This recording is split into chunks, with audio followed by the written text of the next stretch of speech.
Praise the lord. స్నేహితులారా, అననీయ సప్పీరాల కథ మనకందరికీ తెలిసిన విషయమే కదా. మరి అననీయ సప్పీరాలు ఏం చేశారు అని అంటే దాదాపు సండే స్కూల్ పిల్లలు కూడా చెప్తారు. మరి ఆ కాలంలో యేసుక్రీస్తు చనిపోయి కొంత శిష్యులకు అప్పుడప్పుడు కనబడుతూ వారిని బలపరుస్తూ తాను ఆరోహణం కాకముందు వారికి ఏం మెలకువలు చెప్పాలనో అవన్నీ చెప్పి యేసుక్రీస్తు ఆరోహణం అవుతాడు. అలా ఆరోహణం అయిన తర్వాత యేసుక్రీస్తు శిష్యులకు పరిశుద్ధాత్మ వరము కుమ్మరింపబడుతుంది.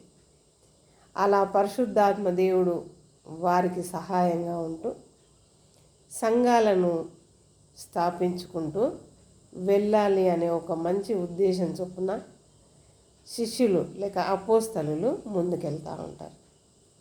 ఆ క్రమంలో మరి అప్పుడు నూతనంగా విశ్వసించిన విశ్వాసులు అనేకులు వారికి ఉన్న స్థిరాస్తులను అమ్మి ఎంత అమ్మినా అంత తీసుకొని వచ్చి మరి సంఘ పెద్దలకు అప్పగించాలి అనే నిర్ణయాన్ని వాళ్ళు తీసుకోవడం జరుగుతుంది. అలా మరి ఎందరో వారి యొక్క ఆస్తులను అమ్మి ఆ డబ్బును తీసుకొని వచ్చి అపోస్తలులకు అప్పగించడం, అది సంఘం కొరకు అపోస్తలు వాడడం. ఇలా జరుగుతున్న క్రమంలో అననీయ సప్పీరాలు భార్యాభర్తలు ఇద్దరు వారు కూడా మరి వారికి ఉన్న భూమిలో కొంత అమ్మి మరి అపోస్తల యుద్ధకు తీసుకెళ్లాలనే ఒక నిర్ణయంలో వారికి ఉన్న భూమిని కొంత అమ్మడం జరుగుతుంది. అమ్మిన తర్వాత మరి ఎంత అమ్మితే అంత తీసుకొని అపోస్తల వద్దకు రావాలి. కానీ ఇక్కడ వాళ్ళు ఏం చేస్తారంటే కొంత వారి ఇంటి కొరకు దాచిపెట్టుకొని అపోస్తల దగ్గరికి మిగిలినది తీసుకొని వస్తారు.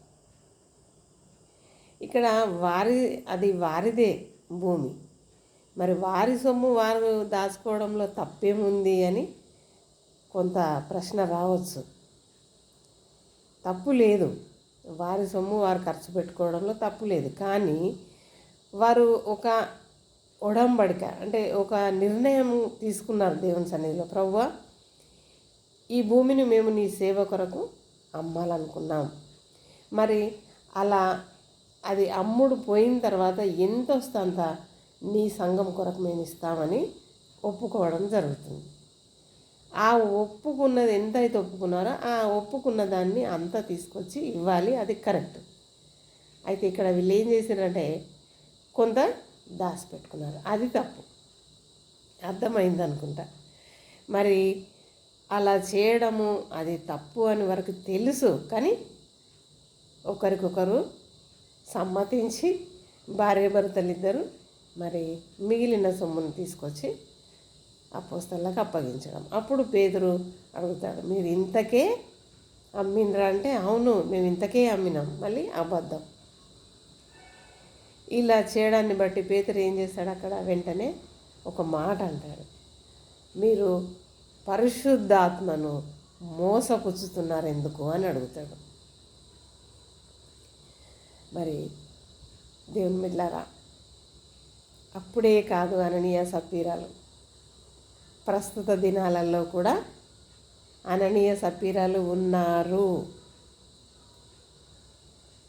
మొదట భర్త తీసుకొచ్చి ఆ డబ్బును పేతురుకు అప్పగిస్తాడు. పేతురు ఎందుకు? పరిశుద్ధాత్మ దేవుణ్ణి మోసం చేస్తున్నారు మీరు అని గద్దించడం. వెంటనే అననీయ అక్కడ చనిపోవడం జరుగుతుంది. తర్వాత భార్య వస్తుంది, ఆమెను అడిగితే కూడా అదే జవాబు ఇవ్వడాన్ని బట్టి ఆమె కూడా అక్కడ మీరు ఎందుకు ఇట్లా మోసం చేస్తున్నారని చెప్పేసి అడగగానే వెంటనే దేవుడు అక్కడ భార్యాభర్తలను ఇద్దరిని చేసిన తప్పును బట్టి వారిని మొత్తడం, వారు అక్కడ చనిపోవడం. ప్రస్తుత దినాలలో కూడా అలాంటి అననీయ సప్పీరాలు ఉన్నారు. దేవుని బిడ్డలారా, ఉన్నారు. అయితే అప్పుడు శిక్ష వెంటనే అమలైంది. ఇప్పుడు కూడా ఉన్నారు అననీయ సప్పీరాలు, కానీ శిక్ష రావట్లేదు కాబట్టి ఇంకా మాకేం పర్వా అనే అభిప్రాయంలో ఉన్నారు. కానీ దేవుని బిడ్డలారా, జీవము గల దేవుని చేతిలో పడుట బహుభయంకరము. భార్యకు భర్త సహకరించడం, భర్తకు భార్య సహకరించడం, పరిశుద్ధాత్మ దేవుణ్ణి ఎందుకు మోసపుచ్చుతున్నారు అని పేతురు అడిగిన ప్రశ్నలో ఉన్న మర్మం మనం గ్రహించాలి. మనలో ఎప్పుడైతే యేసుక్రీస్తుని అంగీకరించి విశ్వసించినామో, విశ్వాస జీవితంలో ప్రయాణం చేస్తున్నామో, ఈ క్రమంలో దేవుడు తన కృప ద్వారా మన లోపల పరిశుద్ధాత్మ దేవుణ్ణి ఉంచడం జరుగుతుంది. దేవుని ఆత్మ మన లోపల ఉంటుంది. మనం ఆడిన ప్రతి అబద్ధము, మనం ఆడిన ప్రతి చెడు క్రియ, మరి మనం చేసే ప్రతి దుర్మార్గమైన పనులు, చెడు క్రియలకు సహకరించడం, అబద్ధ సాక్ష్యాలు పలకడం, ఇంకా ఎన్నో చెప్పడానికి కూడా కొన్ని విషయాల్లో బాధాకరంగా ఉంది. వాటన్నిటిలో భార్య భర్తలు ఒకరికొకరు సహకరిస్తూ ముందుకెళ్తున్నారు. కానీ దేవుని బిడ్డలారా, మీరు ఒకరికొకరు సహకరించుకుంటూ ముందుకెళ్తున్నారు నిజమే. కానీ మీ ఇద్దరిలో ఉన్న పరిశుద్ధాత్మ దేవుడు తర్వాత మీ పట్ల ఎలా ప్రవర్తిస్తాడో అనేది మీరు ఆలోచించట్లేదు. అది ఆలోచిద్దాం ఒకసారి. జీవము గల దేవుని చేతిలో పడుట బహుభయంకరం దేవుని బిడ్డలారా.